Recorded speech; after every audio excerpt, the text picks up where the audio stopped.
What to do if you want to take a language exam, but you're actually scared? That seems to me a bit of a taboo topic. There's not so many people who like to talk about it. Obviously, anxiety is not a very beautiful thing to talk about, but I think it's very, very important because, if you're really scared of an exam, it might just ruin your grades or your results. So let's look a little bit into that. Of course, I think it depends always on how scared you are.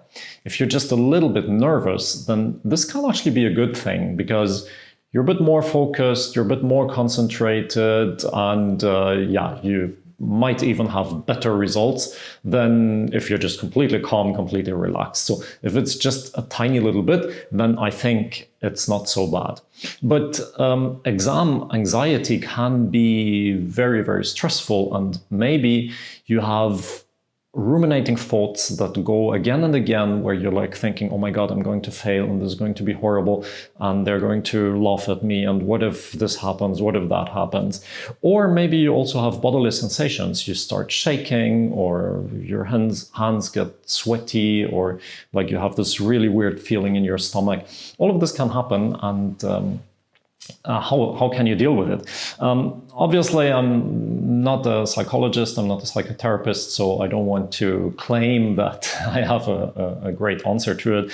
But I have learned a few languages and have taken language exams, seen many, many students. And I also have a bit of a story with anxiety myself. So in this video, I'd like to summarize a few tips on how you can deal with anxiety when it comes to taking an exam.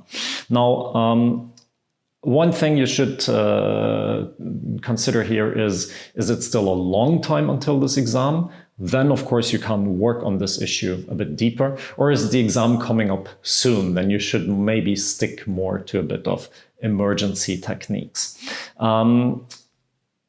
One thing that we usually get wrong whenever it comes to bad feelings or thoughts is, obviously we want to get rid of them.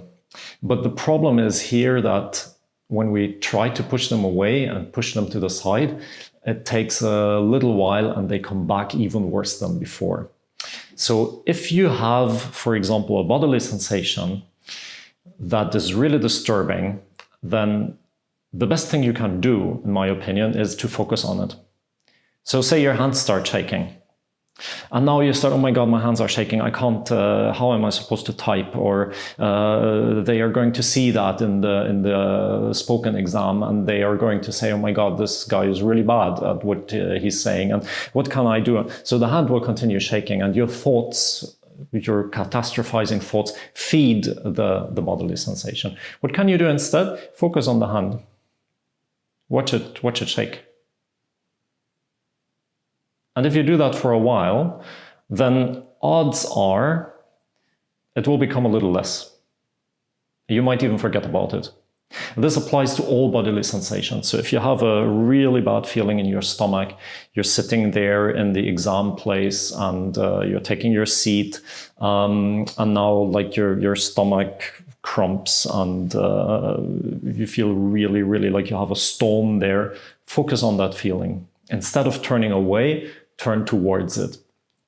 Try to really observe it as if this was an interesting experience that happened. And that doesn't make it go away, but very often afterwards, the feeling becomes manageable. And that's all you want, right? So you don't need to go from 100% scared to 0% scared. For many people, going from 100% to 80% or 70% scared might reduce the anxiety enough so they can get through the exam. And that's actually everything we need, right? So don't be too harsh on yourself. But again, whenever a bad feeling comes up, turn towards it, not away from it. There's a meditation teacher in the US who says suffering is experience times resistance.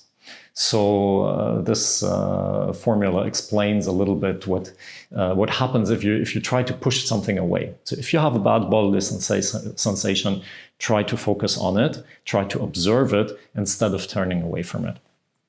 What to do with thoughts, bad thoughts. What if I fail this exam? I will not be able to study. They will laugh at me. I will not get my scholarship. I will not get a job. And if I don't get a job, I can't pay the rent. And if I can't pay the rent, I will have to move out. And my wife is going to leave me. And we're very good. Our minds are very good at making worst case scenarios. And my advice here is a little bit similar. Instead of pushing these thoughts away, try to observe them like a TV program. So try to look at your mind producing these thoughts. Once you realize that these thoughts are not reality, but they are just a TV program playing in your head, they become a bit less scary.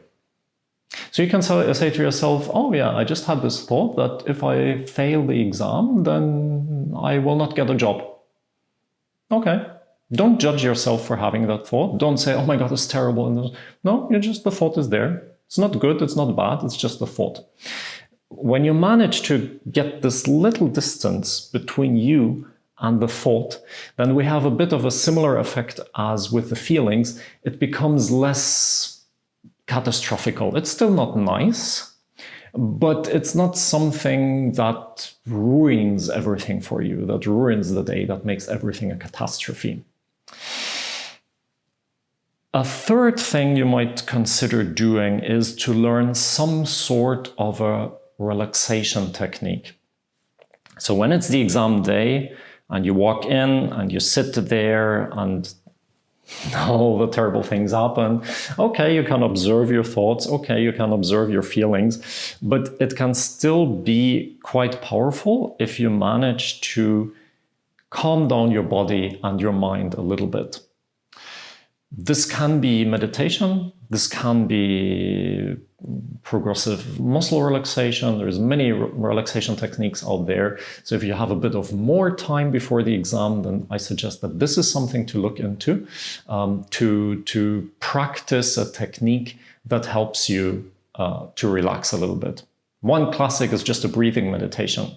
So you close your eyes, you sit, you try to relax the body a little bit, even though you might be shaking, you might be having weird feelings, ruminating thoughts running in your head. Doesn't matter, you just keep them there. And then you breathe in and out. And you just observe the breath. And then you get distracted and you hear the examiner say something and you say, okay, go back to the breath. You can count the breath if it helps you, like 1 and 2. And if your breath is completely unstable, it doesn't matter. You just notice that your breath is unstable. Doesn't matter, okay? So you do this a minute, 2 minutes. This is something you can, of course, practice at home in front of the exam, before the exam. But, of course, you can also do it when you're in the exam room. If you think that it's weird to sit there with your eyes closed, you can also do it with your eyes open. Just don't focus on a specific object. Just relax your eyes, don't look anywhere, and then try to focus on your breath. And if you get distracted, that doesn't matter at all. Don't judge yourself for it.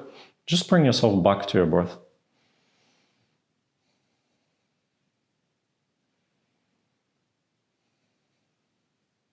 Now, again, this is a bit of emergency technique in case you don't have much time before the exam.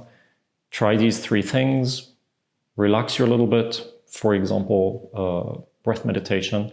Observe your feelings, observe your thoughts. If you have more time, you can look into that in more detail. That means if it's really, really severe for you, you might want to see a psychotherapist for it. 1 or 2 sessions can do a good thing.